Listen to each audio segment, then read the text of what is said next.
আমি এই মুহূর্তে উপস্থিত আছি বারাসাত গভর্নমেন্ট কলেজ, যেখানে আজকে সকাল 8টা থেকে ভোট গণনা শুরু হয়ে গেছে।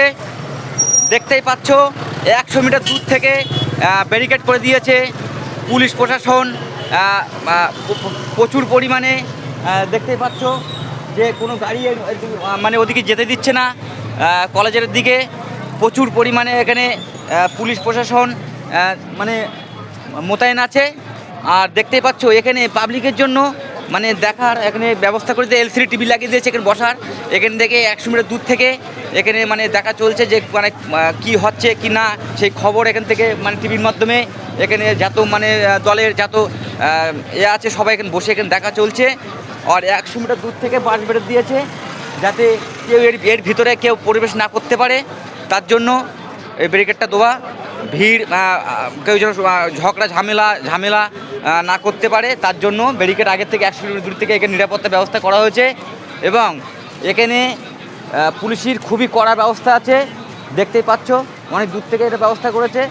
আর আমি দেখার চেষ্টা করব যত পার্টির এখানে যত দল যত এখানে বসে সব এখানে একটা বসার যেখানে প্যান্ডেল করা হয়েছে সেই বসে এখানে এলসিডি টিভি চলছে, এখানে বসে সব দেখা চলছে, ওদিকে কারোর যাবার অনুমতি নেই। ঠিক আছে, তো এটাই আপাতত তোমাদের বার্তা দিয়েছি। সকাল 8টা থেকে ভোট গণনা শুরু হয়ে গেছে। এই মুহূর্তে বারাসাতে আমি আছি, দেখতে পাচ্ছ প্রচুর মানুষের ভিড়। তোমার দেখানোর চেষ্টা করব।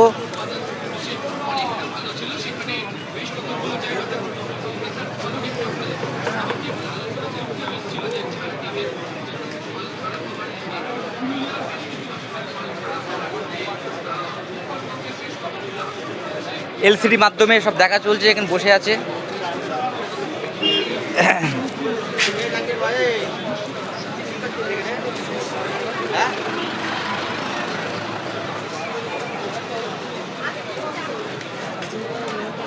তো বন্ধুরা এই পর্যন্ত, পরে আবার খবর আবার তোমাদেরকে জানাবো, সেটা দেখতে থাকো। এই মুহূর্তে মানে 6টা বিধানসভার ভোট গণনা চলছে। অশোকনগর, আমডাঙ্গা, হাবড়া এবং বারাসাত, মধ্যমগ্রাম, দেগঙ্গা 6টা বিধানসভার ভোট এখানে গণনা চলছে বারাসাত গভর্নমেন্ট কলেজে। তো সেটা তোমাদের দেখানোর চেষ্টা করছি।